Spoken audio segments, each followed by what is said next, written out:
asawa sa kalawakan.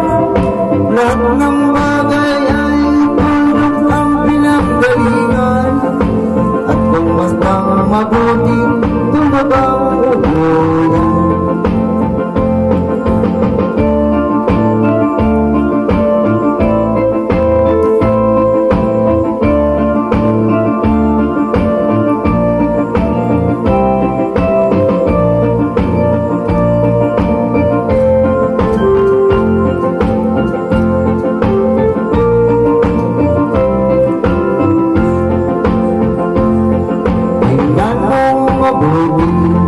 Ang isang katauhan, maraming nag-aaway, tulog lang ang dahilan.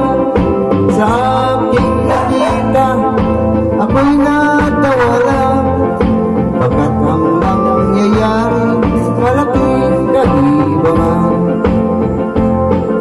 Kaya wala kang dapat na ipagmayabang, na ikaw ay mautang at maraming alam.